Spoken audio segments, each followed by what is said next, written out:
Good afternoon, and welcome to another session of the Building the New World Conference.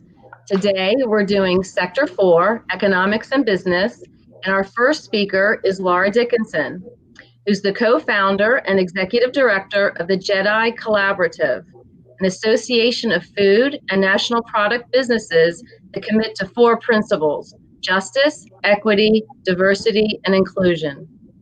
Lara also co-founded OSC2, which stands for Organic Sustainable Community.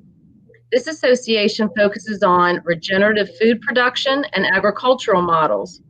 Members include organic growers, livestock farmers, and natural product distributors.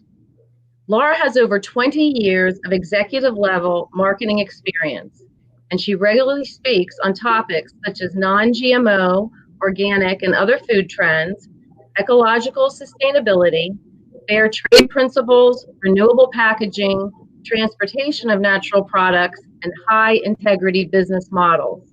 Welcome, Lara. Thank you, Reverend Laura. And I'm really excited to be here today to talk to you about a topic, a stream of topics that are really important to me, and I think becoming increasingly relevant and important to a broad base, and all of you, I'm sure, have been pretty awakened for a long time on. So the theme of what I want to share with you is around diversity and distributed power. And those two elements being very key to collaboration and collaborative movements, along with, of course, aligned values. But I'll share a little bit more now, particularly based on the journey that I've had along the way. So I've been in the natural products industry, as Reverend Laura shared, for, 25 years now. Amazing.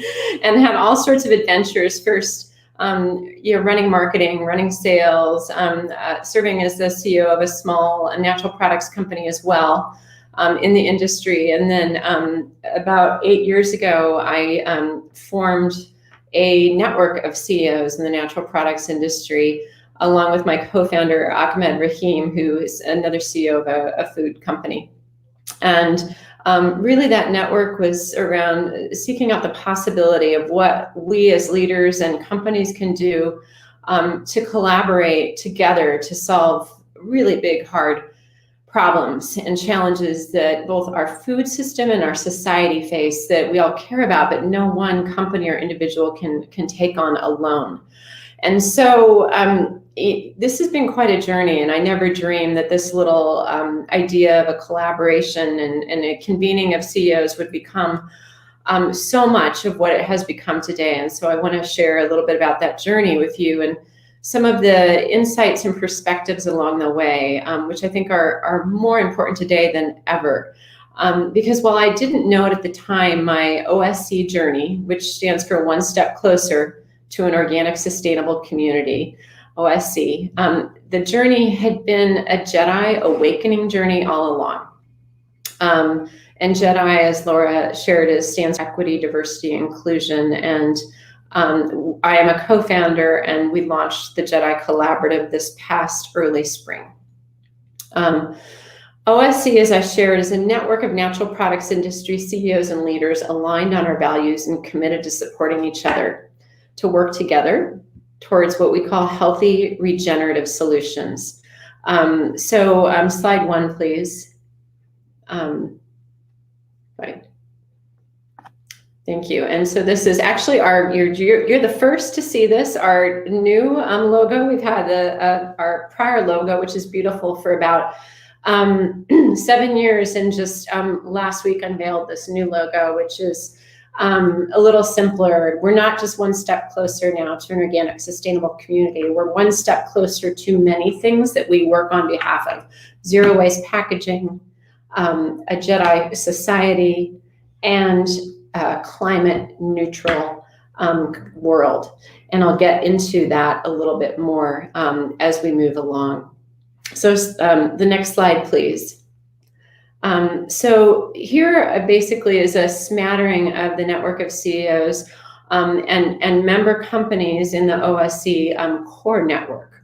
There is much ripple impact beyond that in terms of industry and company engaged.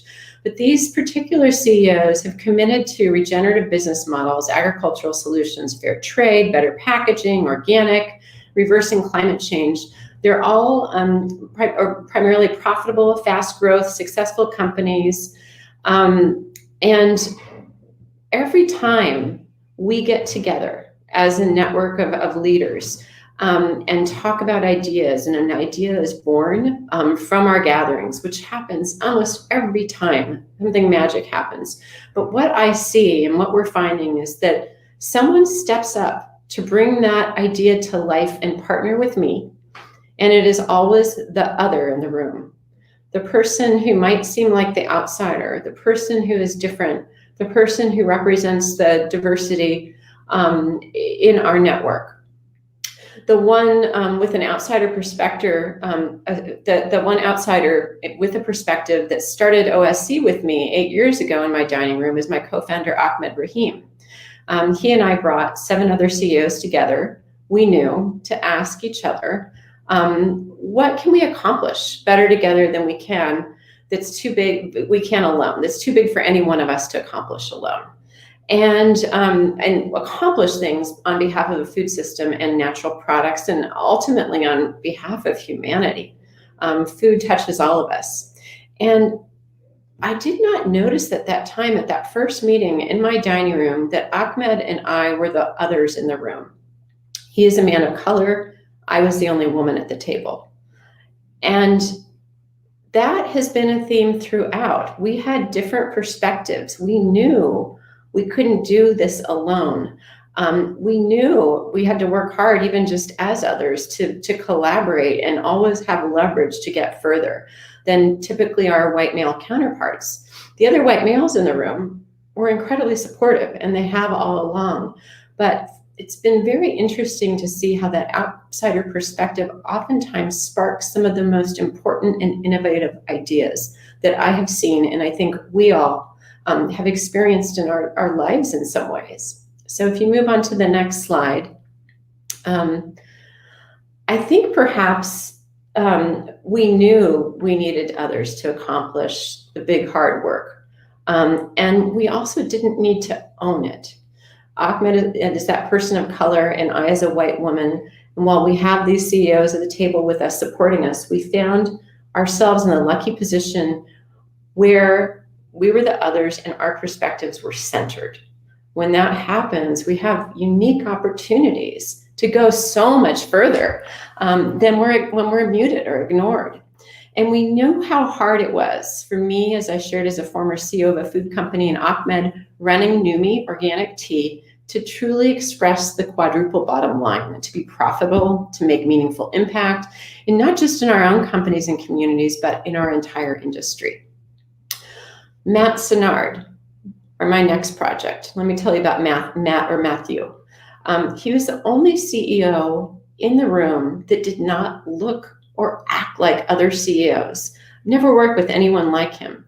He, prior to working in as a CEO of Alter Eco, he had worked at an orphanage. He calls himself a socialist, and he pioneered a new kind of packaging that he stepped up when no one else would, to launch and take the risk to put in his product, and to launch the first compostable, non-GMO pouch product that was completely free of petroleum. Jean, my founding solutions partner for the Packaging Collaborative, which you see behind me, it was the only woman in the room as we talked about packaging. She stepped up as a founding solutions partner to work tirelessly on packaging solutions that she could see were so vital from her time working in the Caribbean as someone who was volunteering to help people and watching the trash pile up in streets and be burned, and all of it being plastic, and recognizing how we need to find something that actually is virtuous in terms of being cyclical and going away. Today, we have nearly 50 food companies, that you see some of them here on the slide, and natural products companies, as well as packaging experts, waste managers, composters, certifiers, all working together on solutions. And if you move to the next slide, please. Last month, we completed the first ever radical industry-wide innovation summit to get out of plastics. We brought together the best minds, not just from the natural products, smaller, medium-sized companies, but PepsiCo, M&M Mars were at the table. Whole Foods was at the table, Recology, the largest waste manager in California, and Alter Eco, Numi Tea, and many others to develop new solutions. And we are currently incubating 9 different solutions with 9 active committed teams right now to radically change the packaging landscape in the industry. We have seen and understand that when you're dealing with a systems level problem, and plastics has been built as a whole ecosystem that is developed to optimize efficiency and price. When you're dealing with that system, you have to basically get out of the system and rebuild it to bring innovation into the system. And so that is essentially what we did with this project, and we continue to do with our network of packaging committed companies and people. If you move to the next slide, please. And then there's Jessica Rolfe. So in September of 2015, at a gathering of our OSC network of CEOs, we talked about climate change with a group of climate scientists.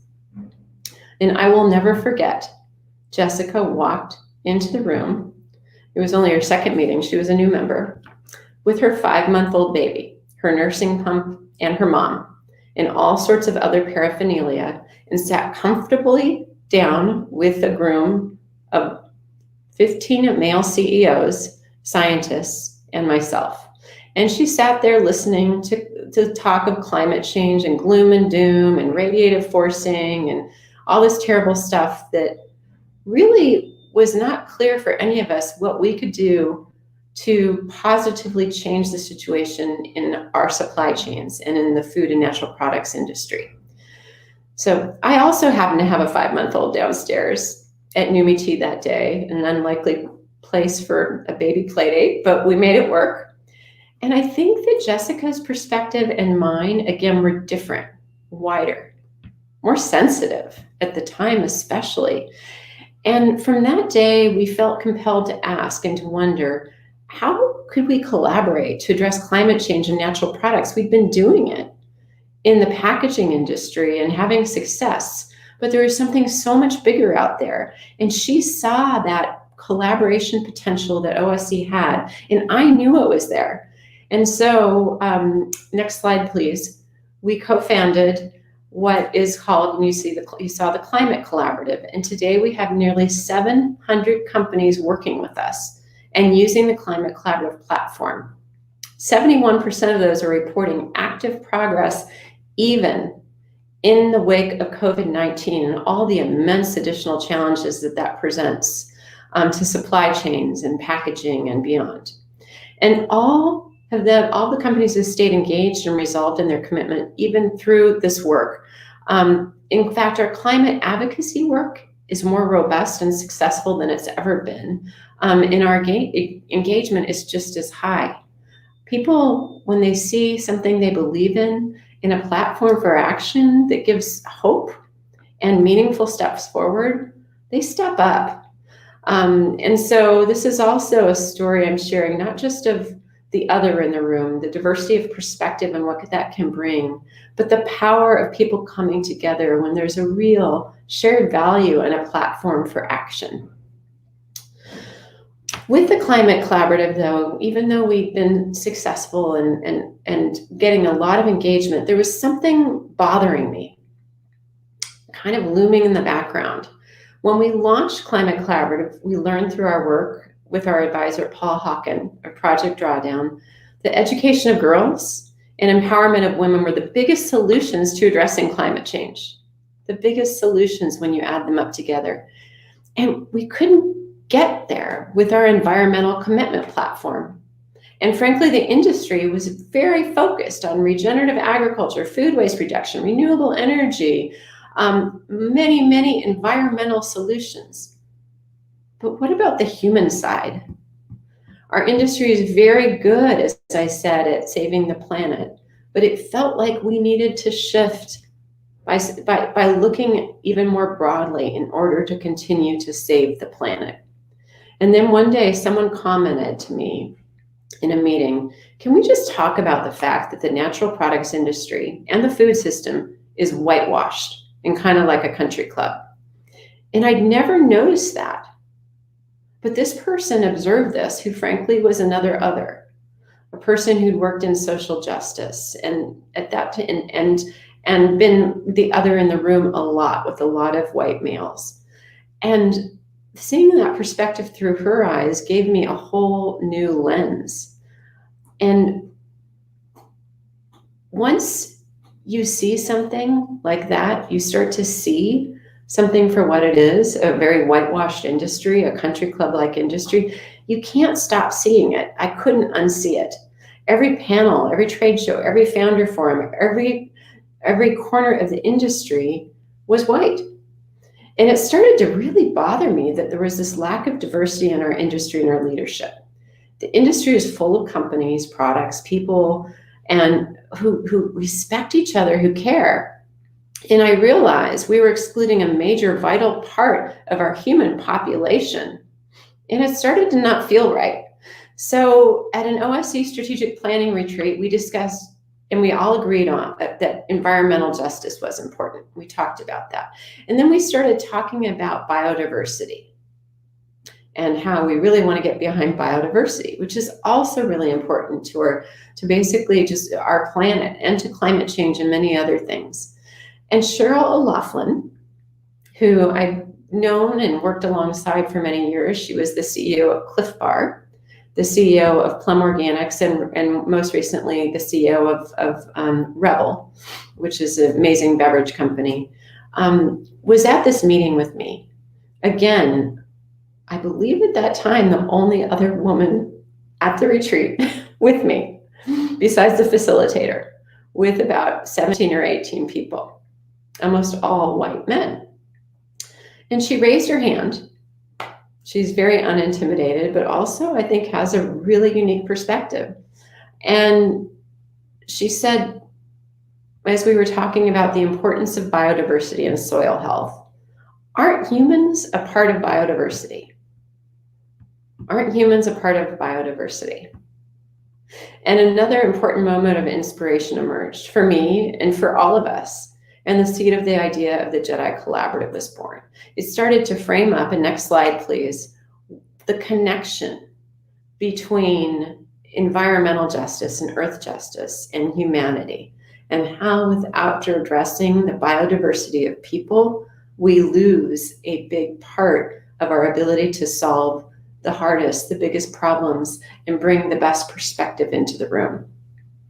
And recently, Marianne Howland, a Black woman, a board member, a communications expert, a published author and leader who'd been working with us for the last year on Jedi and advising us, stepped up as our co-founder. And this is awesome because she's now uplifting our work further than we could before. This is particularly meaningful and important because she's another brilliant other who can bring perspective and inspiration and bravery to our community and our collaborations. And thank goodness, we really need her. We all do, because one of the other concepts we embrace at the Jedi Collaborative is intersectionality. And that's a term that is starting to become more popular, and I believe you will hear it a lot more, intersectionality, because we can call it diversity squared. When a person is not only a woman or not only Black or brown, but both Black and a woman, what kind of power, what kind of perspective can we unlock when we embrace intersectionality? And what we've learned too in doing this, working on this Jedi work, that is so important is that when you center and that you uplift and you particularly focus on those most marginalized, the intersectional elements of female and BIPOC and Latinx. BIPOC stands for Black, Indigenous, People of Color. When you center that, you get to the heart of the problem, the heart of social injustice. And you not only address that particular group, but you uplift everyone else around them, because you basically address the whole system, not just a part of it, by going to the heart of it. Diversity of perspective has been the chief catalyst for starting and building OSC collaboratives all along. And all of these people, these others who have contributed, been vital contributors and catalysts for me and all of us, are there because the research shows that teams perform better. More innovation happens, more revenue and more profits are made when teams are more diverse. We also know that we live in a nation of immense systemic racism. We are on the eve of a major consciousness shift. Perhaps we've already arrived. People who have never noticed our biases, our unconscious biases, and the unfairness of our system to the pain we've caused to 40% of the population before have awakened to their potential to be white allies and to embrace the others. I believe that without embracing and uplifting diverse perspectives, we will not solve the greatest problems our food system and even our humanity face. Perhaps our nation, perhaps our globe, our world. We do not have the best perspective tackling the hardest problems right now. We will not know how to address climate change at a hyper-local, let alone global level, if we don't uplift the voices and the perspectives of those most marginalized and affected by climate change, the most impacted by California fires, by racism, and even by ocean plastics, are often people of color. So we launched the JEDI Collaborative on April 29th, 2020. Little did we know that just 3 short weeks later, so much would happen in our world, in our country, that was tremendously sad, but also an awakening. So if you can play the video here, I'll share more after we watch this, which I think you'll learn a lot from. I grew up in the South, in South Carolina, going to Christian school for 12 years, and I didn't know a single gay person growing up. You kind of carry around this like deep, dark secret and this thing that nobody can ever know about you, and something that your entire culture tells you isn't okay about yourself or is like intrinsically wrong with you. When it comes to the topic of diversity and discrimination, I think these episodes and these incidences aren't always super obvious. The discrimination may have come from opportunities I didn't know that I didn't have, from conversations I wasn't invited to participate in, meetings I wasn't invited to. There are some investors who would taste what I have and they would say, you need to raise $100,000. Well, I've raised over $100,000. And then I'm still not getting investment. When we talk about biodiversity, we're talking about the importance of diversity of people as well. It's all part of it. JEDI stands for Justice, Equity, Diversity, and Inclusion. This project is not about getting people in trouble or outing people as much as becoming more open-minded to a variety of perspectives. We're talking about how do we restore value to historically oppressed people. We're building a movement of people who really want to see transformation in this country and in the world. It's just a fact. I mean, there are so many studies, at least 20% more revenue long-term when you have a more diverse team, more innovation revenue, better decisions are made. When I first started working in the food industry, my first month on the job coincided with the month of Ramadan, an Islamic holiday where we fast during the daytime. Literally, like my second day on the job, I was supposed to go in and taste this whole range of fruit snacks. So eventually I told my R&D person, I'm like, look, can't taste this product with you guys. Like, you go ahead, do it without me. Like, I'll be fine. And she was like, no, absolutely not. After you break your fast tonight, taste the products and bring your notes tomorrow. It was such a small gesture, but it made me feel super welcome, super included. Those are the type of things that you want to bake into your work culture, right? It's not just, hey, we don't discriminate against people or we're not racist. It's like, no, we're proactively inclusionary. We have a data platform called Helia. We track about 1.5 million different consumer brands. We have 18 companies that we've invested in on the equity side. 12 of them are led by candidates that we would qualify as diverse candidates. Half of them are led by women founders. Our goal is not to go out and look for diverse candidates. It just so happens that using data, it leads us to a diverse founder pool. In order for a business to be truly relevant to the future, it has to be inclusive. inclusive. It has to be socially responsible. It has to be diverse. There's a huge food access issue of how to get healthy, nutritious, ideally organic food into the hands of all people in this country and then in the world. If we don't change as companies, we will die as an industry. This is a moment. You see other moments in history where people didn't take advantage of a time. And we are at that moment. We are on the precipice. If we don't change, we will not thrive. And we've got to recognize that now. By 2025, we will generate 2,025 commitments to JEDI and the natural products industry, thereby increase the resilience of our food system. Thank you. So you saw some voices that we've been working hard to uplift, that have been working incredibly hard with it didn't talk amazing products, and barriers to accessing networks, barriers to capital that white people, particularly white men, haven't faced in the past. And when we remove those barriers, that innovation potential is so inspiring. There is a lot of challenge and a lot of pain out here, but so much inspiration as I talk to so many entrepreneurs and people of color who are brilliant and haven't had the opportunity yet to share that. And so you heard a little bit about our goals, but I'd like to share a little bit more about where we're going and what we're aiming for. If you can go to the next slide. So beyond the JEDI commitments, which I'll share a little bit more with you, where we're aiming to generate over 2,000 JEDI commitments from companies focused on food and natural products. We're also aiming to radically change the demography of the industry.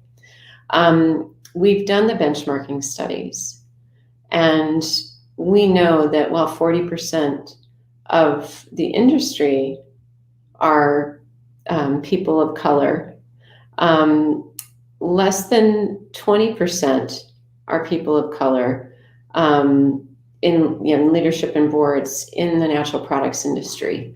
We know that 13% of our country is Black, but only 2% of industry leadership is Black. There are gaps with women, particularly on board seats at all, tremendous gaps compared to what the nation represents. Our goal is to close those gaps. And if you move to the next slide, you'll see some of the initiatives that we're working on. There are many. We're in the early phase, so we're taking on way too much and then figuring out what really works. But within OSU, we have a very strong track record of launching learning and best practices communities. So that's one piece of it. If you go to JEDIcollaborative.com, the website is live, and we have companies making commitments in 3 areas. Consumer, culture, and community are the 3 main areas, and then there are a variety of commitments underneath that. In addition to the commitment platform, we have a number of projects running. I think perhaps our most current and timely right now is our early adopter and pilot company, Pure Learning Circles. So we have 23 companies who are piloting the JEDI work with us on our commitment platform, forming JEDI committees in their company, actively engaging in the work, creating their goals, their objectives, their plans for JEDI. And then we have ongoing peer learning circles that meet monthly to track the implementation and the successes, and ultimately start to spotlight and share those learnings with the industry. So we start to normalize the work and also normalize the vulnerability of this work. This work is really hard. I mean, I've done it and I've made a lot of missteps as a white person, frankly, with all kinds of my own bias and that's unconscious and microaggressions that I've never meant to make. And we all do, and we all will. But what we want to do is make that almost an expected part of the journey so that people are equipped to deal with that and handle that and continue to move forward with kindness, vulnerability, and apology when necessary, and growth and learning as we make those mistakes and missteps. But lots of great other work that we're doing. We have a CEO learning series. I'm very involved in the Investor Resource Task Force which is on our website, which starts to list investment tools for marginalized community entrepreneurs who have lacked the access to investment. So we know which investor groups are investing in JEDI and really moving forward with that. And identifying, really helping them bridge the gap so that there's more access for capital to begin and start companies. Many other projects that I'm happy to share more about in the chat and the Q&A afterward. If you move to the next slide, I'll just briefly share our three C's. So it looks like that didn't come up, so that's okay. If you go onto our website, we have 3 C's, which I shared with you. And you can find underneath that some amazing work, which is, under the consumer C, consumer commitment area, you'll see how do you market JEDI to a broader range of consumers. Stuff that people have never thought about. How do you create innovative products that are accessible to a broader range of consumers? In the communities area, how do we bring more of diversity of perspective and equity to the people we work with in our supply chains and our farmers, as well as the culture work in terms of what we traditionally call HR and hiring practices and inclusion training and unconscious bias work. So there's great resources on our website to look at that are all available for anyone who wants to make use of them, and particularly focus on the natural products and food industry. So there's one more vital element of leadership that I'll share with you. And this just happens to be, is there another slide after this, by the way? I need to see if, yes, great. So the last slide was just sharing a little bit about the summary of our programs. But if we go into the final slide, I'll just share a vital element of leadership that I've been thinking about a long ways, which is really related to my own setbacks and my own pain and my own joy. The vital element of leadership is power. And I don't mean taking or holding power, but understanding the purpose and the flow of power, because as true leaders, the ultimate power, the greatest power we have is to let go of power. If we're in the position to give power away, to empower, we are true leaders. During the first few years of starting OSC, it was a labor of love with no real limits to how much I could and I needed to put in. It was a lot of work, and a lot to hold. And I remember being so nervous at all of our gatherings, the agenda preparations, the dinner arrangements, the speakers, the follow-up, managing every detail myself, as well as the packaging work and the climate, starting a climate collaborative and all the networking, and holding the pieces and perhaps not allowing power to flow. Last year, I watched a movie I highly recommend. I watched it with my kids, called Biggest Little Farm. And perhaps some of you have seen it. It's about building a truly biodiverse and regenerative farm. The agricultural expert, the biodiversity expert, shared in the movie how it takes about 7 years for biodiversity to take root and for a system, a farm system in this case, to truly show its regenerative potential, where the ducks and the coyotes and the snails and the sheep and the bugs were all doing their jobs and supporting a balanced, thriving ecosystem. Well, 7 years and 8 months into OSC, I started to notice some big changes. I hired my 3rd part-time staff member. My team started meeting with each other without me. Stuff was happening.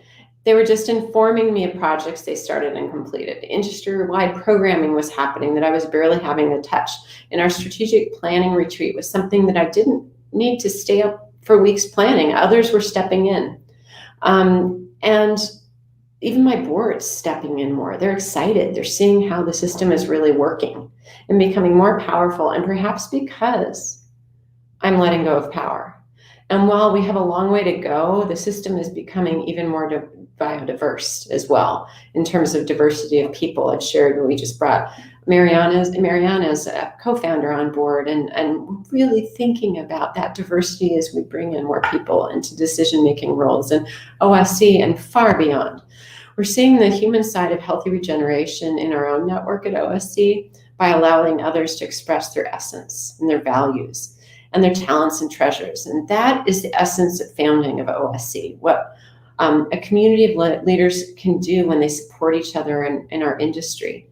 The essence of all, I'll read to you at OSC, we've done what we call our Essence Reveal, is manifesting immense capacity through the intentional impact of collaboration towards a healthy, regenerative society. And as leaders here working to shift to a better world by 2030, I have 2 closing calls to action.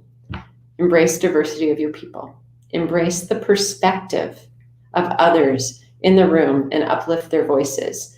And step into your true power as leaders by letting go of power. Find the others in the room to team up with and empower them. Thank you.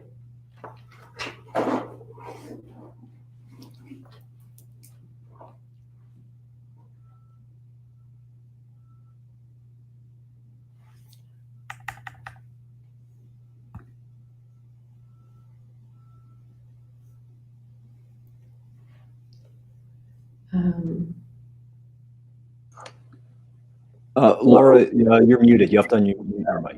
Okay, got it. Oh my goodness, I'm so sorry. Well, I will repeat what I said, which is thank you so much. And also, if there are entrepreneurs in the audience, I'm sure they're going to be contacting you. The first question is, how long do you think it will take for renewable packaging to overtake plastic and styrofoam? For renewable packaging, is that what the word? I hope next week.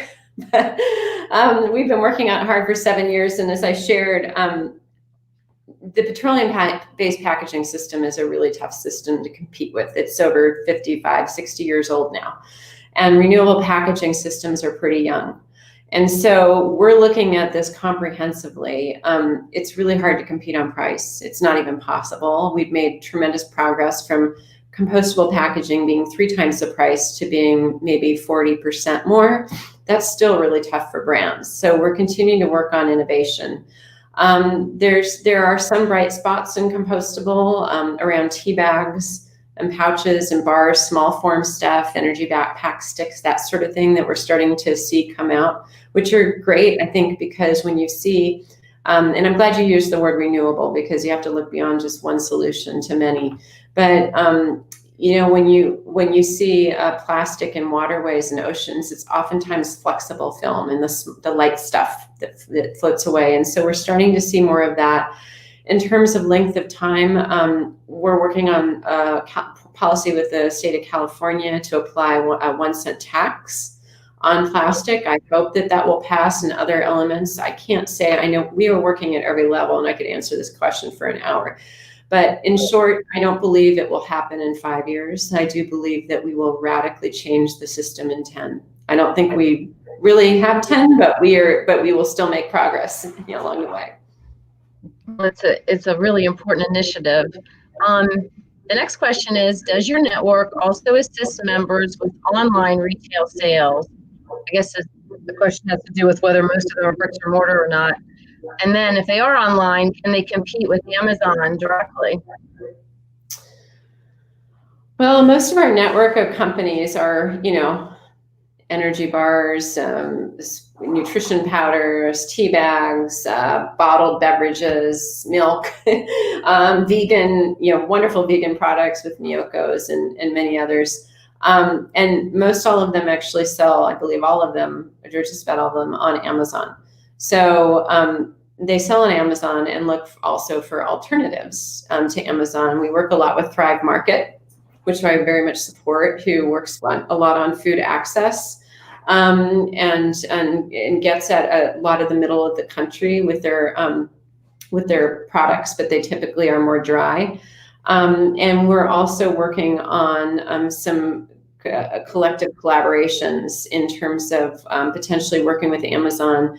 And also, although it's a tough nut to crack, but we are working on it, creating educational campaigns on Amazon around packaging, and then our collective network coming on board to potentially sell their product. But in addition, all of these companies sell direct. their products direct, and they're working to bolster that. Grove Collaborative in particular is a very effective direct-to-consumer company that's an active part of our network. Wonderful. So this question is about the breadth of the movement at this point. Are companies in other countries joining? No, but we certainly welcome that. We've been a little stalled this year. I play the COVID excuse. We were planning on, we have a couple of contacts in the UK to look at and explore an OSC chapter in Europe. And we've been to some amazing conferences. One that President Obama was the keynote at a couple of years ago in Europe to kind of explore the connections and cross connections, because they are powerful. I have had a few calls with different packaging companies and food companies in Europe. Europe's far ahead in a lot of areas, but I think there's also some areas where we can help. And so we're looking really to build those bridges more.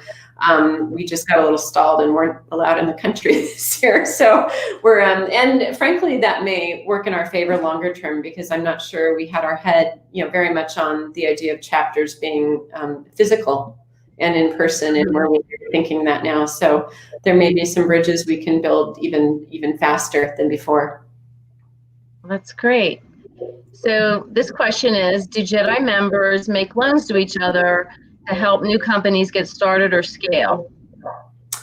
That is a great question.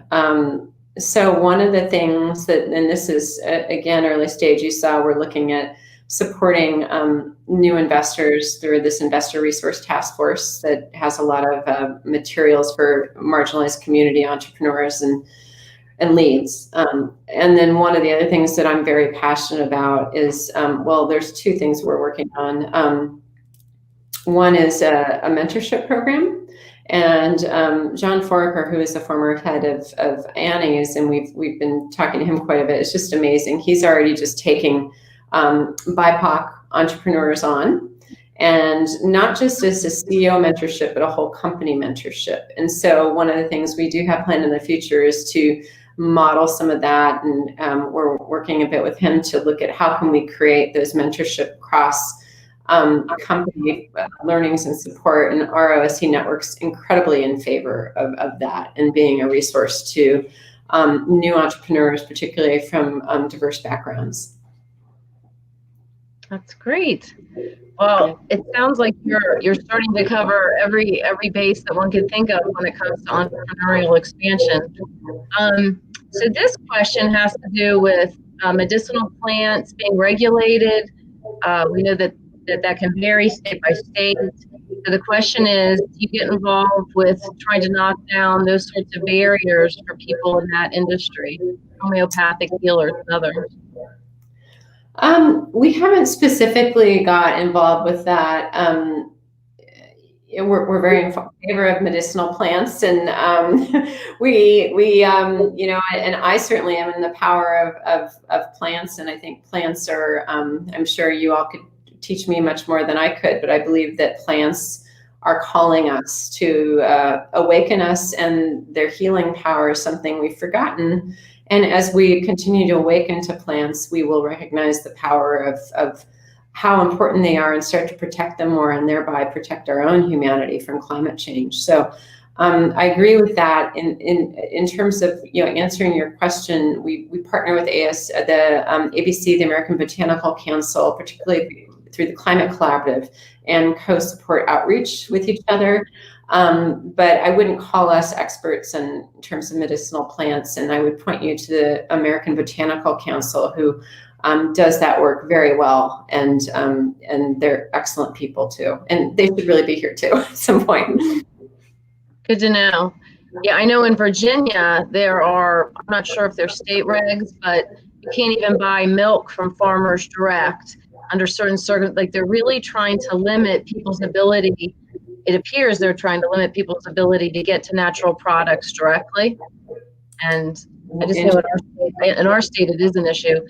Yeah. So the next question is, would the cost of the renewable packaging be similar if the cost of externalities were included in the petroleum-based products? So such a good question. And yes, and our, and I never thought I've never been into politics or policy at all. And the more I get into plastic, the more I realize, and we know that that is a vital component. We really started backwards and just started working on the scaling and the technology of solutions.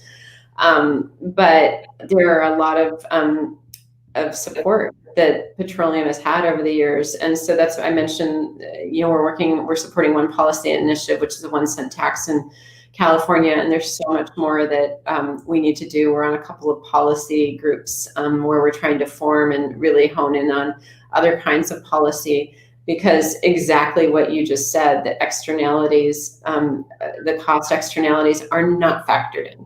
They are not. And so every company who is basically working with plastic is having a free party right now. Yeah, that's true. So here's one. Actually, this was my question. Have you thought of engaging with the Foundation for Intentional Community? That association has thousands of members around the world who are already living in community and pretty much share our value set. And they have many cottage industries. For instance, Damanhur, the community that we love so much, has over 80 businesses that their residents have started. So I just was wondering if you were aware of that foundation, they might be a really great ally for JEDI. I think that's outstanding, and just the I would imagine the innovative thinking and the holistic thinking of those communities would be profound for us, which we need. And I think I mentioned to you, Reverend Laura, that my co-founder at OSC, Ahmed Rahim, has been to Damanhur, and I've been in contact with them, and we're big. I think there's probably more connections we can make. Mm-hmm. I know, like Twin Oaks is a community in Virginia that's been in existence for over half a century, and they routinely get voted the best tofu makers in the nation. Yeah, things like that. They make hammocks there. Yeah. I think there could very well be a rebirth of cottage industries if we get, Amazon's the big, evil empire, but we have a mixed relationship with them. Everybody does, I think, because they're also figuring out how to create almost an inclusive, lower barrier way to get to food access if we really think about it the right way. And so those cottage industries and even fresh foods have a lot more opportunity. And I think that's a great thing for us to consider and think about, is the OSC network has a lot of potential to uplift new voices and new kinds of products. Well, also, by not making Amazon the enemy in this instance, you can hopefully influence decisions that they make regarding their own packaging and repackaging. Yeah. And if you become a partner with them, you can help educate them about what needs to happen. Absolutely. Well, thank you so much. If we don't have any questions, I guess we'll move on, but I thoroughly enjoyed this presentation, and I know our audience did too. Thank you so much. Thank you for giving me just the generous space to be able to share, and I learned as well from all these amazing questions. Thank you. All right, well, we will keep in touch. So our next speaker in this sector is Adam Stallard. And Adam is amazing in his own right. He is a distributed systems programmer who created an algorithm called BrightID. And BrightID proves human uniqueness in a variety of digital environments, such as online sales and cryptocurrency validation. As a decentralized open source technology, BrightID has democratically unlocked the benefits of resource allocation, and it also provides a social benefit to people all around the world. He's also a director for the Hedge for Humanity, and that's a charity that's building a diverse portfolio that includes the meta cryptocurrency. The charity's mission is to lift people out of poverty by establishing, and I love this term, a borderless basic income. And what they mean by that is a guaranteed global inheritance of shared wealth for all humanity. Adam, welcome to Building the New World. Yeah, really great to be here. Thank you for that introduction. Today, as Laura said, we're going to be talking about BrightID, which is a way to prove human uniqueness really in any digital environment. And I want this to be a hands-on presentation. So we're going to put up a slide that has the web address and also a QR code where you can go and get Bright ID and download it to your phone, either by visiting the website or just by scanning that QR code on your phone. And you can get started, because when I show how Bright ID works, I want you to be able to follow along and do the steps yourself and make a connection to the person in the room with you, because that's what Bright ID is actually about. It's about proving human uniqueness through making connections with people that you know and trust. And it puts the power back into our hands. We take control of our own identities. We don't abdicate that power to an organization that didn't ask our permission. Instead, we give that power to the people that we know and trust, and they're the guardians of our identity. And this becomes really powerful. We talked about in the last presentation, Laura did an excellent job. She said, let's let go of power and expand participation. And that's exactly what we want to do with Bright ID. We want to get that power to participate out to as many people as possible. In the digital realm, when you want to participate, there's this problem, which is on the internet, no one knows if you're a dog, basically, is how the saying goes. And we need to change that. We need to, in the least intrusive and most privacy preserving way, allow people to raise their hand and say, hello, I'm a human being. And that's all you need to know about, and I'm ready to participate. And when you can do that, you've broken down all the barriers. You've said, okay, the other parts about me for now are irrelevant. You just need to know, here I am, I'm a human, I'm ready to participate, let's go. I'm ready to make these decisions with everybody else. That's our goal with Bright ID. So let's go to the next slide where we can actually see how see some screenshots of how it works. These are a little small, but if you're following along with your phone and you're downloading Bright ID, you can see this for yourself. What you can do, the very first thing you'll do when you use Bright ID is you create, you put in your name and photo. And this is a very important distinction between something that you might be used to, like Facebook. You are not sharing that photo or that name with a server somewhere. You're not sharing it with a company. You are sharing this directly with people that you connect to, which in many cases are going to be people you already know. At the beginning, while the Bright ID is still growing, you'll probably be connecting to some people that are fairly new to you. But in all cases, when you choose to make a connection with someone, you share that directly, and you are in control and you own it. So you create your name and your photo, and now you're ready to make connections. As you make a connection, you will share a QR code. This works really well. It also works. We've all been adapting to working virtually, and this also works virtually. You can, if your best friend lives on the other side of the world, you can make a connection over video chat. There's a higher bar for making a connection than something like Facebook. In Facebook, you get a stack of requests that say, oh, these 30 people have decided they want to be your friend, and maybe you go through and say, oh, sure, I'll accept these people. With Bright ID, it's much more intentional. It happens through a pre-existing trusted channel, and it happens in real time. So it doesn't stack up in your inbox for you to go through later and while you're half asleep and add people. You do this on purpose. And it's even for those of you that love math and cryptography like myself, these are cryptographically signed by both parties when you make this connection. So there's actual unrefutable proof that you intended to make that connection.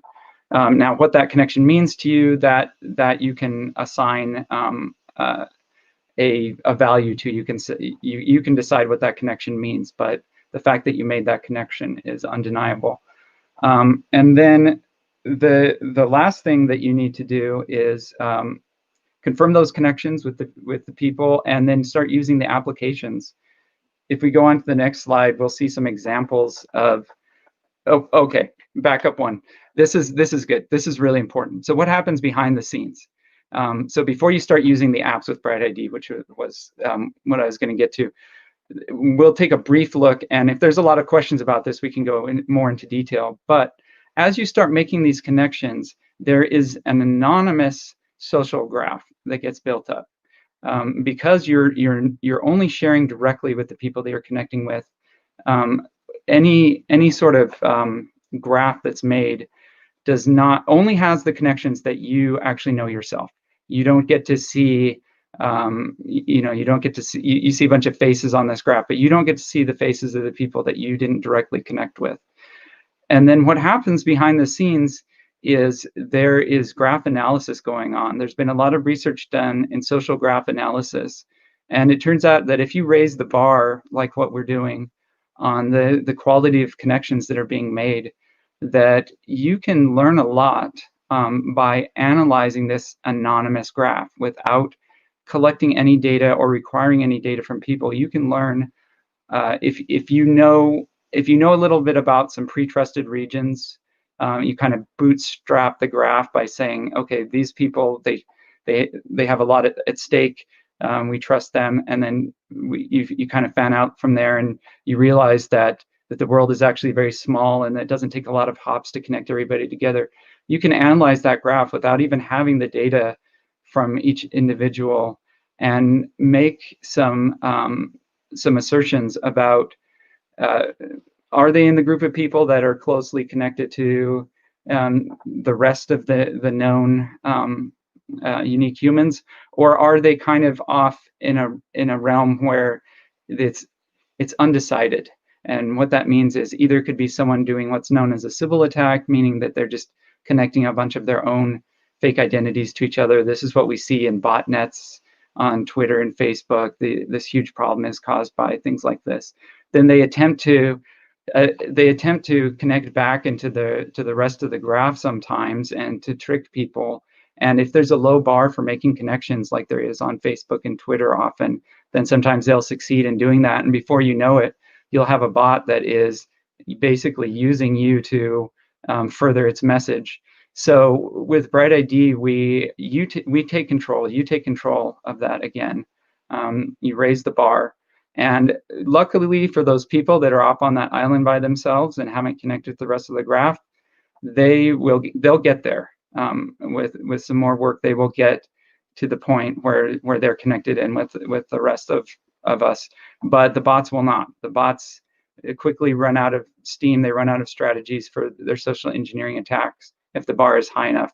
And so they're at a disadvantage. And so while the whole world is building up these connections and getting closer together and being verified as unique humans, the bots are excluded, which is exactly what we want to do. The reason why this is so important is that when you do this, then you bring the digital realm into the place that you can unlock new capabilities that we're currently just waiting on hold for, because we don't have a technology like this that shows that you're not a bot, that you're not a dog, that you're not something else, that you are a unique human being. Once you have that, then suddenly all these initiatives that work so much more smoothly if they have digital technologies working with them can be used. Things like universal basic income, empowering people to vote in new ways and to converse in new ways without the nuisance of having the bots interrupting our conversations as we try to make important decisions together. So let's go to the next slide, and let's talk about some of the things that we can use Bright ID for right now. So you've already made, if you're following along, maybe you've made a connection with someone next to you, and you'll have an opportunity to make some connections with people who are closer to the center of the graph. And at some point you become verified as a unique human, and then you have some amazing capabilities unlocked to you. And I'm going to go through some of these applications that are using Bright ID already. Just to list some of them off, there's One Hive Honey Faucet, which is giving away tokens of value that also have the ability to vote and participate in in funding different public goods. There's Gitcoin, which uses something called quadratic funding to allow people to designate where matching funds that were given by donors, how they're allocated fairly, more by the number of participants than the match. So 10 people putting in $1 will get matched much more highly than one person putting in $10. That's quadratic funding. The next one is ID chain, which is a blockchain that, rather than burning massive amounts of electricity like Bitcoin does, it leverages the privacy and security that you can get from Bright ID and uses that to secure the blockchain rather than expensive proof of work. There is Burn Signal, which is a signaling application that allows people to express opinions on anything they want once they've been approved as a unique human being. And there's a few other things, and we'll go into all those. I think we can go to the next slide and just start talking about them one by one, these amazing things we can do. We'll start with Gitcoin. Gitcoin is a way to fund public goods. It started as a companion site to GitHub. GitHub is a great site. It's a little troubling to me that it was bought by Microsoft, but it's still a hub for open source projects.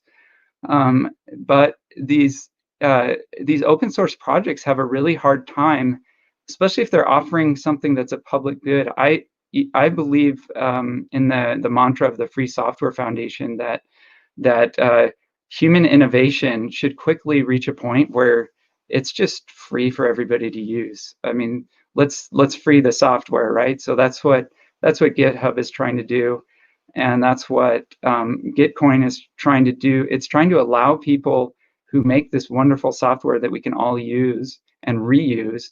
They're trying to make it so that you can make a living doing that. And what works is they attract donors that add to a matching pool, and then it uses the quadratic funding that I mentioned before to figure out how best to allocate that funding pool. And the reason it's called quadratic, if you're familiar with quadratic formulas, or I think maybe a lot of us know what a square root is, but if you, instead of taking the raw value that I give and then matching that, if you take the square root of the value that I donate and then base your matching on that, on the sum of the square roots, then what it does is it distributes that much more fairly. And actually, some papers have been written to prove that it's actually an optimized, that you can't do any better than that. That's the best way to optimize equal participation and fairness when you're allocating the matching pool. So what you do is you choose the projects that you like the best. You put in your small amount of money, gets matched by a large amount of money according to the number of people. And so you can see by that you need something like Bright ID, because if you come in with 1,000 accounts and that's normal, then the system just quickly falls apart. So you need something like Bright ID to do this. And this is amazing because it empowers all of us to make the decision on which projects we find the most valuable and how they're going to be funded. And one of the things that I think is truly amazing is this technology has been taken out of the digital arena, the software arena, and it's come closer to home for many of us. So if we go to the next slide, we can see that we are supporting local businesses through this now. These are Denver local businesses, and the initiative here is it's called let's see, let me open it up. Yeah, it's supporting the local businesses in the same way that those software projects are being supported. The people get to, there's a matching pool that gets raised, and then people vote on which businesses they're the most excited about, they're the most passionate about. They put in their small amount of money that they can do, and then the matching comes in, and each of these businesses gets matched according to the number of unique people that are supporting them. So this is just amazing, and this helps the businesses to be more resilient. And like some of the businesses from this list were able to exceed what their goals to be able to stay open during COVID-19 due to support from the community and generous matching that was allocated in this really fair way. So I love that. I love quadratic funding. Love what it's doing. Let's go on to the next project that's using Bright ID. This is One Hive. This is brand new, and this really took us by surprise, and in the last couple of weeks, it's just been driving hundreds of people over to Bright ID, and it's been amazing what they've been able to do. So One Hive is there's new possibilities for democracy. That's what we're talking about when we talk about Bright ID. You just show up and say that you're a human being, and you get to participate in things like this. One Hive is a sort of a different way to fund public goods. The way that they are pioneering is something called conviction voting, and the way conviction voting works is you have a pool of votes. Again, there's a pool of funds, and they're basically doing what Lara said. They're saying, hey, we started out as maybe a centralized company, but we want to give this company back to the community. And so what we're going to do is we're going to say, hey, just everybody come and participate in this, and you get to decide what's important to the community, and you get to decide how our funding is going to be allocated. And so what we're going to do is we set up this thing called conviction voting, where you have a pool of votes. You get to decide how you want to allocate those between different projects that you care about. And then as you kind of leave it in place and say, these are my preferences, it starts to accumulate. You can think of buckets of votes pouring in. You have your own personal faucet that's starting to pour in votes into the different public goods that you care about. And then as those buckets fill up, if you change your mind and something new comes along and you say, okay, I want to adjust how my faucet is pouring out into these different projects, then the ones that are now getting less will start to, you can think of it as draining out the bottom and then coming back into your supply again and pouring back through the top. So the ones that are getting less start to slowly drain out, and the ones that are getting more start to fill up faster. And then what happens is a snapshot is taken at any time when the funding is distributed, looks at the preferences of everyone that's involved in this conviction voting, and the funds are distributed that way. And the great thing about this is the communities are organically making proposals, and there is so much interest in this right now that they went from barely being worth anything to having $24 million in their pool in just a couple of weeks of people buying these honey tokens to be able to participate in the governance. But the really great thing is they're using Bright ID technology not just for participation, but also for not just in the voting part, but also getting those honey tokens out to more people. They have a honey faucet, which says, hey, if you don't have money, you want to participate, that's totally fine.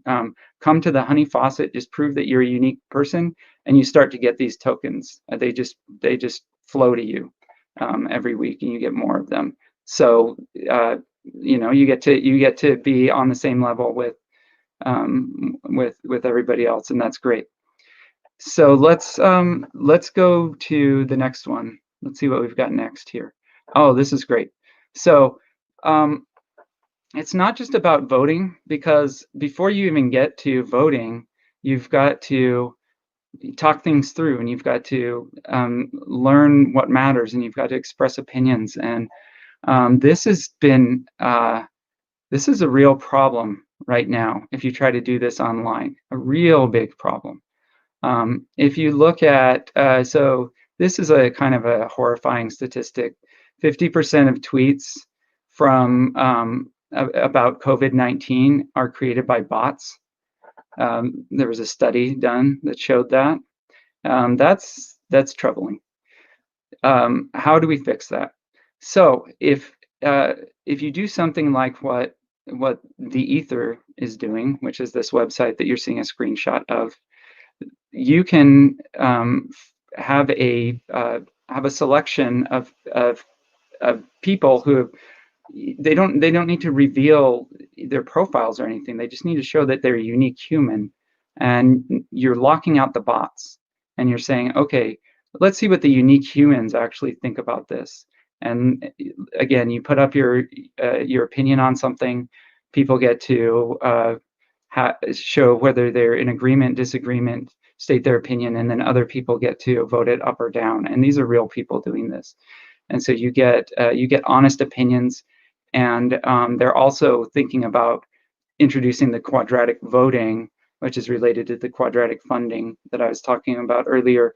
When you introduce quadratic voting, then between quadratic voting and proving that you're a human, you're knocking out the main ways that people with big money interests are able to take control of systems like this and skew the message. And so you get much purer, cleaner message.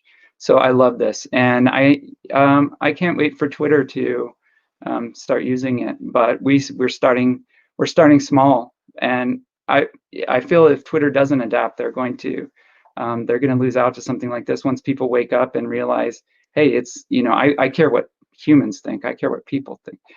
So let's go on to the next one, which also has to do with public discourse. There's a server called Discord, which is a way to, it's just a chat forum and online chat that you can have. You can create a Discord on any topic that you want.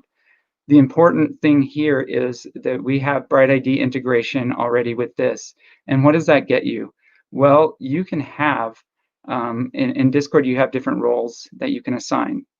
There's a bot on Discord that will automatically assign a role called verified to people that have gone through the Bright ID process to prove that they're a verified human being.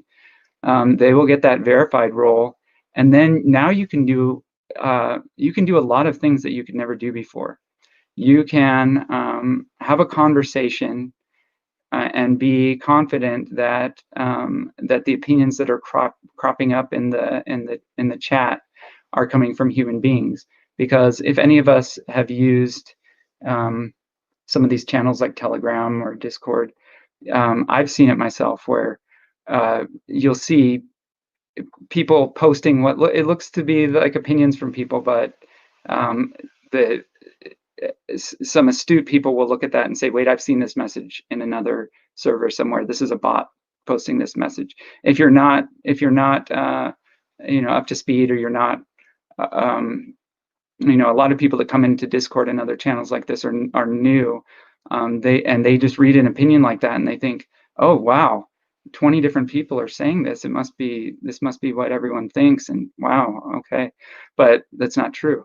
So you've got your verified role. You can have chat groups that are just open to that verified role. And another bonus that you get from it is that if someone is being disruptive, there's trollers and other people like that, trolls on the internet and flamers and people like that. What they'll do is they'll create 1,000 accounts ahead of time, so that when they attack your server, they will they'll start posting their hate or whatever it is they want to post to disrupt the discourse.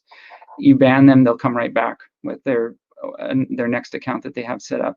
And so it becomes they can literally just shut down your server if they want to, and this is a real problem. So the way Bright ID protects you against that is if you restrict that to people that have gone through the verified process, then you get exactly one account.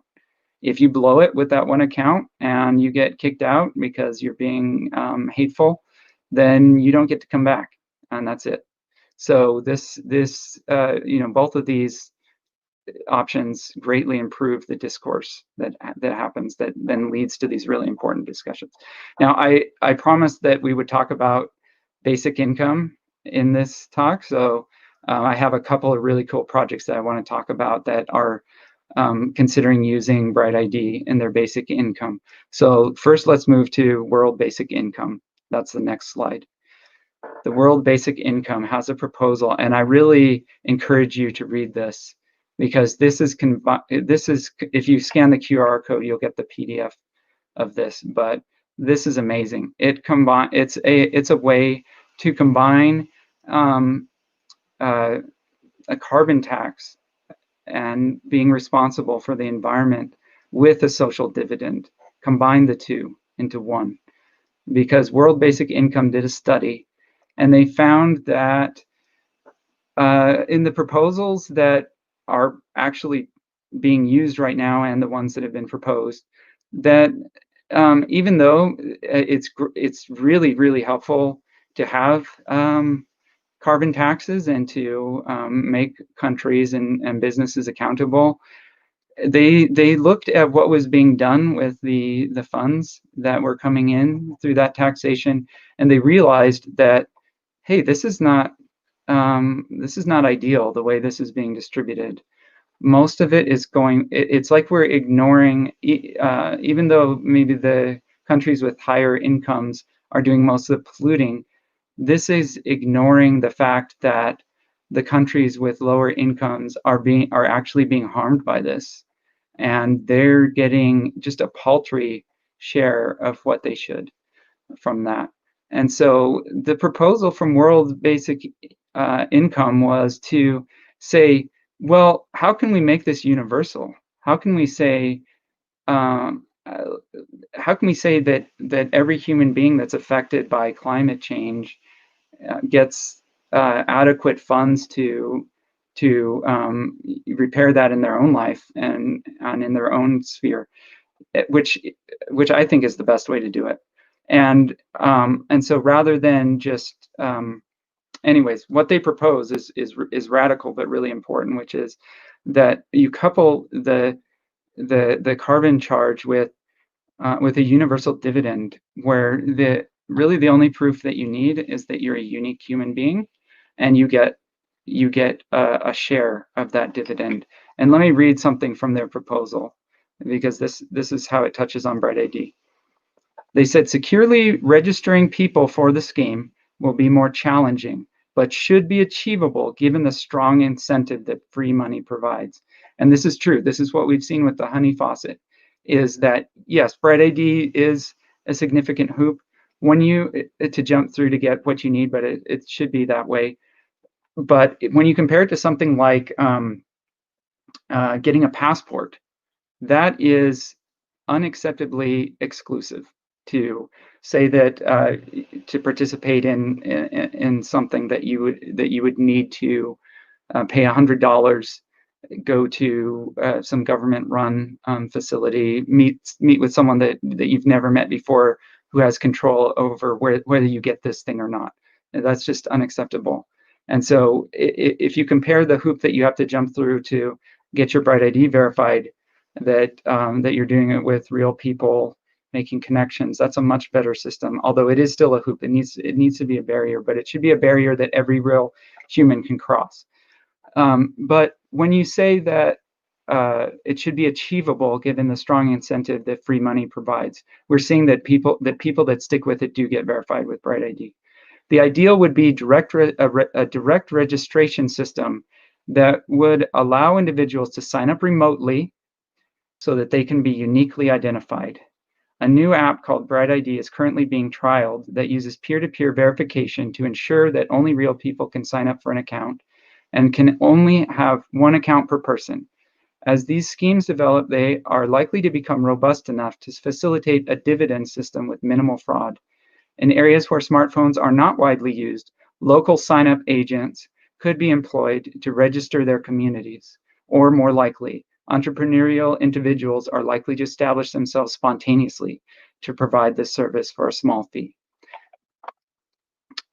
So that's what you can unlock, and that's what we're going for with that. This is just amazing, and I love the vision of World Basic Income. The next project that I want to talk about that touches on basic income is something from from our own nonprofit, the Hedge for Humanity. So if we go to the next slide, yes, borderless basic income. This is, I love this name too. Really, we want to break down all barriers. You just, people should just say, I'm a human being. I'm here. The world is shrinking. We want to bring the whole world together. We're moving away from the empire era to the nations fighting each other and competing with each other, just to the global era. And to be able to do that, we need to knock down all the borders. So we have a borderless basic income, and the borderless basic income says if you go through the Bright ID verification and assert that you're a human being, a unique human being, then you're eligible. At this point in time, it's a raffle. When funds become available, we'll make it a true basic income. But for now, it's a raffle, and we select as we have funds, we select people to receive this basic income. We already know that basic income works. This is not a trial to figure out whether basic income works. This is just giving out basic income to anyone, to everyone, with no regard for anything really. So that's borderless basic income, and we've had a lot of interest in this program, and we're raising funds. We have enough funds to distribute borderless basic income to at least one individual, one winner per month for the rest of the year, and likely we have more than that. We have the founder of Venmo. It was really excited about this, Andrew Cortina, and said, "Hey, let me help you. I know how to get money into people's hands. Let me help you with this. I'm really excited about this." And there will be other people that see this and get excited about it, and want to pitch in, and of course, as we've seen on the other side, there's going to be people really excited at the chance to receive this. And the more funding we get, the higher the chances get, until our goal is that everyone can get this. It's not a raffle anymore. It's just a reality. And that's borderless basic income. And then going along with that, we have the Humanity Fund with Hedge for Humanity, which says if you're a business and you want to give back to all of humanity, we have this fund that goes directly into our basic income projects. You can elect to have 100% of it go into that. We will, if you want to contribute 1% of your profits or whatever you decide is appropriate, that goes into the fund that then goes into the basic income. So that's our Humanity Fund, and that's Hedge for Humanity's goal, is to be able to be the custodian of these funds that can then be distributed to all of humanity, and to find these new methods such as borderless basic income to get that out to humanity. So the last slide that I think we're on the last slide now. Yes. So if you want to learn more about Bright ID, there's a QR code there, brightid.org. If you want to learn more about Hedge for Humanity, hedgeforhumanity.org. Please contribute to the Humanity Fund, and let's get this rolling. Let's do basic income. That's the end of my talk. I'm happy to answer questions on any of it. Adam, thank you so much. You're obviously brilliant, and you must be working with a group of similarly brilliant people, and we're really honored that you came on to talk about Bright ID and Hedge for Humanity. So our first question, though it may sound a little light, is those of us who maybe aren't as technologically savvy, is Bright ID like the Kevin Bacon game? Is that sort of how it works? Yes, it's a lot like the Kevin Bacon game. You got it. Good job. The difference is, well, when I first learned about the Kevin Bacon game was when Facebook was new. And so I looked at it through the lens of Facebook. And the difference between Bright ID and Facebook is controlling all your data. and they want you've got to use the Facebook app, and there's a company behind that. With Bright ID, our goal is actually for you to have an identity wallet of your own choice that you control, and then Bright ID is just this tiny little piece in there that says, yes, I'm a unique person, and you can prove that to anyone you want. And the way you do it is you play the Kevin Bacon game. Yes, you connect with the people who already know you, and at the beginning, while the network's still growing, you'll probably connect to some people that you don't know, or that maybe you're just meeting for the first time. But once we reach a steady state, it's really just going to be the people that you know, and then those overlapping graphs of connections, and how the world suddenly shrinks when you realize that we're only 3 to 6 hops away from everyone else on the planet. So great question. It's really cool. So this question says, is the quadratic funding feature unique to Bright ID? I know I had never heard of it before. And then the second question is, and how many companies are getting funded in this way? Great question. I first learned, so I definitely did not invent quadratic funding. I first learned about it from Gitcoin. Well, back up. Gitcoin is the application that I showed that was using it, that also uses Bright ID. But if we back up a little bit, Radical Exchange is a great project. Radical, and then the letter X, and then change. Radical Exchange is a great project that I think they're about opening people's eyes to new forms of democracy, new forms of economic participation. And the researchers at Radical Exchange were the ones that came up with quadratic funding. And then pilot projects like Gitcoin were the ones that started using it. And Gitcoin to date, I'm going to go to their website right now just to look at how much they've raised over the past. We're on round 7. This is the 7th time that they've done these quadratic funding rounds. The number of projects that they've funded is in measured in the it's in the thousands by now. And the amount of money that has been raised, it's typically about, I want to say, between $500,000 and $1 million per round, and they've done 7 rounds. So you can get a feel for about what the numbers are. So it's on the order of, let's say, 5 million so far, and it is having worked with them closely to integrate Bright ID this last round.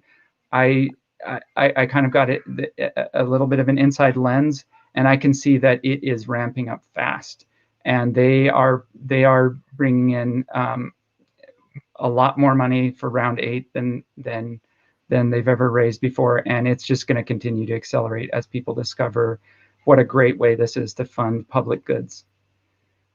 It is amazing. So for some of our entrepreneurial audience, maybe we could put in the chat or in the comments some of these sites which are using the model. Gitcoin.co. Okay. I believe. Let me, yes, gitcoin.co, and you'll find a lot. Oh, can I actually, if I put something in the chat, will everybody see it? No? You put it in the private chat, they won't. If you put it in the comments, they will. Oh, the comments, great. Okay, cool. Yeah. Okay, well, I don't seem to be able to write in the comments, but it's very simple, gitcoin.co, or if you just Google Gitcoin, you'll find it. There you go. Put it up. But yeah, it's an amazing project for funding public goods, and the goal, having spoken with the founder several times now, his goal is that these amazing people that work on public goods projects and that have a passion about something. I mean, look at Bright ID. Bright ID is a public good for the world that we want to just put out there. People that work on these public goods projects should be able to make a living off of that. You should be able to get paid in this way and live in this way. So is it like a Patreon for charities and nonprofits? I can see one of the questions coming up. Someone's asking, can you use it for 501c3? So is that actually what it's designed for? Yes, absolutely. So cool. Yeah, individual contributors you'll see them showing up on there. Bright ID is a working under the I guess you could say under the guidance of Hedge for Humanity, which is a 501c3. So absolutely, it's meant for that. That's wonderful. I'm going to look into it for our project. Please do. Yes. Okay. Yeah. Put your project on Gitcoin. It'd be great. Yeah. All right. So the next question is, does Bright ID protect users automatically on all applications, or do your programmers, the Bright ID programmers, have to tailor it for different applications like Twitter and Discord? Yeah, it's a lot of manual work right now. But so every single application we have to manually go through and integrate it. But as it gets easier each time, and so just an example with the Discord idea, there have been other projects who have said, oh, that Discord bot, that's all I need. Like, I'll just use that, and I have something I wanted to give away, but I couldn't figure out a way to give it away fairly. But I can just look at who shows up in my Discord with the verified label, and that's good enough for me. So I can start using Bright ID right now. So what will happen is that we will see as we integrate more and go through this kind of slow manual process right now, that I think it took Gitcoin about 2 weeks to integrate. So right now it's kind of this slow manual process. But as more and more projects do that, it's just going to get faster and faster. We're going to have these repeatable, automated methods of registering your project with Bright ID, and then some reusable tools like the Discord tool that maybe people can just start using immediately and don't really have to know anything about programming to get it done. This is so cool. It's like having this technological shield prophylactic as you go out into the scary laden internet world. This is really cool. All right, so the next question is Hedge for Humanity working with the World Federalism Movement? For example, proponents of the Earth Constitution seek to establish world districts with voting members. So they need this technology. This is actually my question. And great. We have members of the World Federalist Movement who are going to be speaking in Sector 6 in a week. Sector 6 is Justice and Governance. Yeah. Yes. So we have started the conversation. We have started the conversation with the Earth Constitution. And yeah, I mean, if you're going to be a citizen of the world, you shouldn't have to provide any data other than the fact that, yes, I'm a human. Okay, I'm here. I'm a citizen. Like, count me in. That's all you need. You should not be a privacy risk to show that you're a unique human being. Yeah, well, we're discussing this right now because I'm involved in that movement, and yeah, this is a wonderful example of how Barbara Marx Hubbard's icon. There's this thin white web that connects all the sectors, and here's a perfect example of how cutting-edge thought leaders in two sectors are going to be able to assist each other so that not linear but exponential growth can take place. This is so cool. Well, Adam, I think that might be our last question. And I will just say personally, I was riveted to this presentation as I was to Lara's, the one that just came before. So thank you so much.